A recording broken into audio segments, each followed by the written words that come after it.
Hi, my name is Josh Herring. I'm a humanities teacher over at Thales Academy, Rollsville. And today I want to help you know how to judge the new Coolidge Debate League at Luddy Schools event called Impromptu. Thank you, first and foremost, for agreeing to judge. I know it's a sacrifice of time and effort on your part, and we very much appreciate you being willing to come out and help students learn how to argue and speak more effectively. So today I'm going to briefly describe impromptu, and I'm going to go over 4 ways that you as the judge can make your decision about who is in first and who is in last place. And we'll talk about the kind of quotes that are being used at this event. And then lastly, 2 different structures that you could expect to see students use during this event. So let's start with what exactly is impromptu.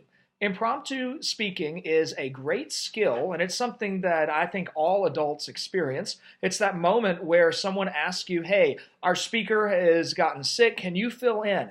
Hey, the boss is out today, can you give the presentation? It's an event that is all about thinking quickly on your feet. So because of that, there's a certain way that it works. When you go to your room, you should expect to see between 4 and 6 students lined up outside the room.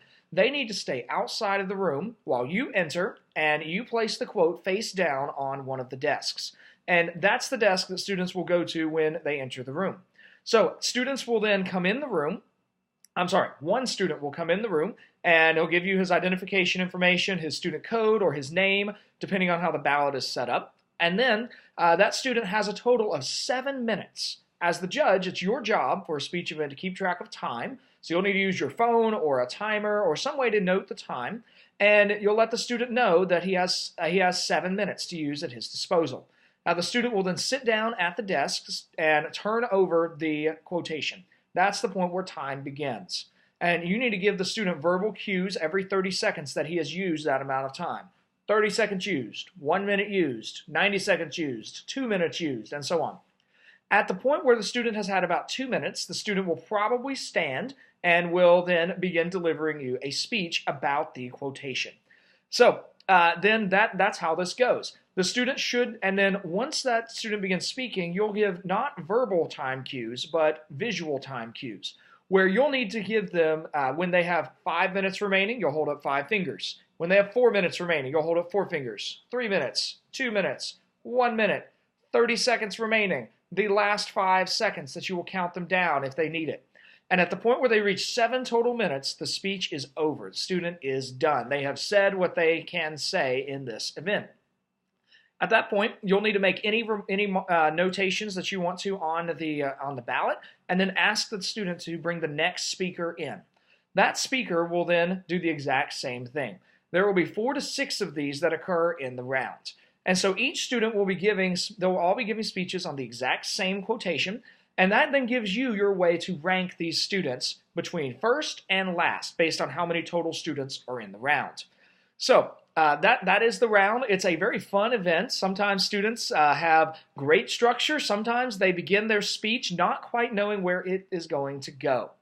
Now, so it's always a grab bag. You never quite know what you're going to get with an impromptu speaking round. Now, let me give you 4 criteria that you can use to determine who gave a great speech and who gave a mediocre speech and who should be in last place. The first criteria that I would encourage you to look at is how well did the student structure his speech? Did he structure it where you clearly knew what the argument was that he was making and how many points he had to support that argument? Did he not really seem to have a structure? Did his speech ramble? That would be a mark of poor speech structure.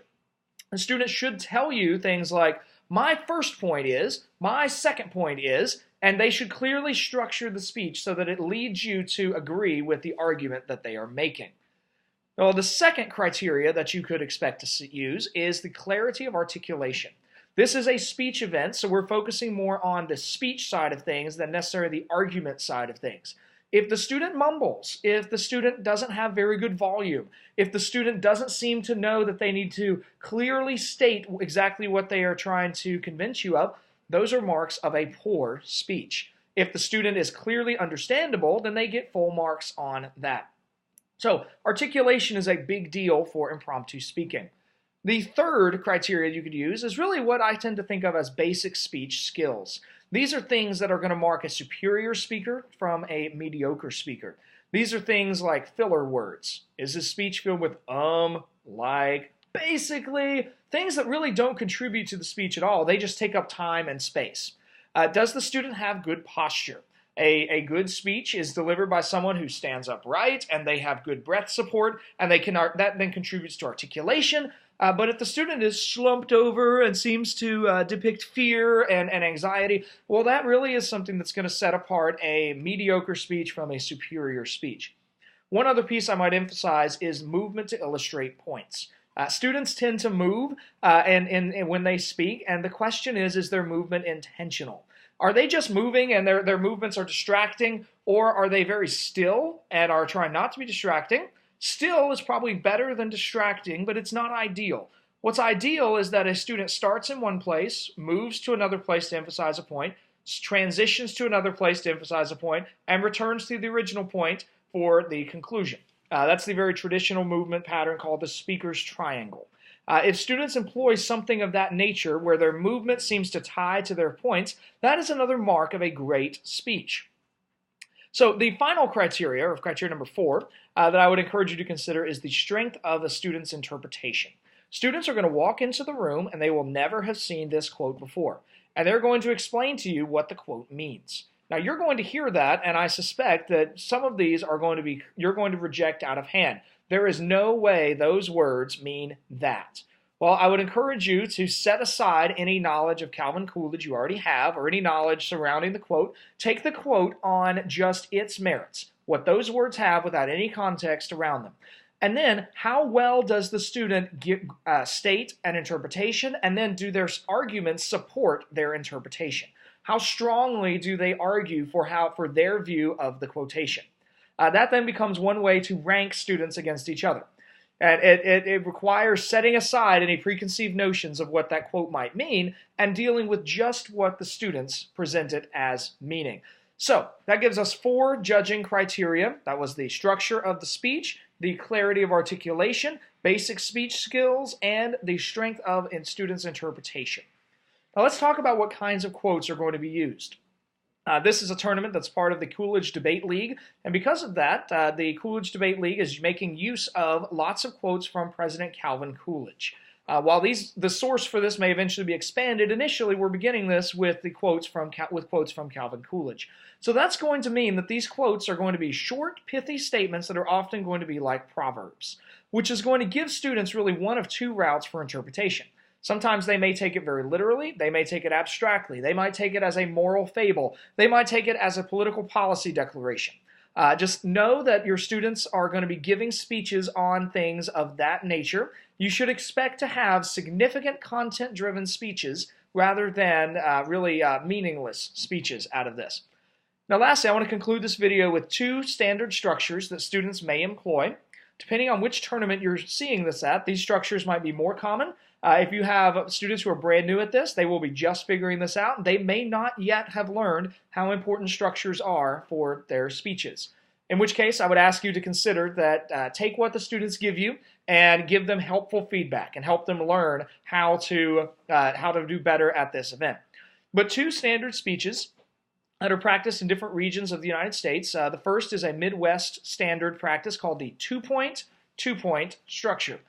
The first 2 points are the 2 main points. Those are 2 main argumentative statements, 2 propositions that the students will tell you are their first and their second points.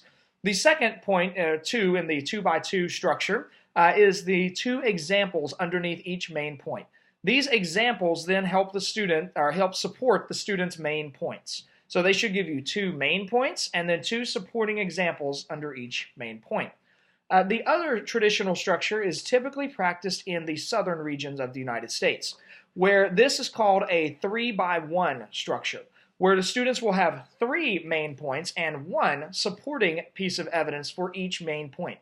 Both of these structures are solid traditional approaches. They allow students to walk into the round having done a little bit of preparation on their note card, and then be able to fill out their outline in their preparation time and then stand and deliver a great speech off of their outline. Thank you again for being willing to come and judge at a Calvin Coolidge Debate League tournament. We appreciate your time and effort and look forward to a great tournament.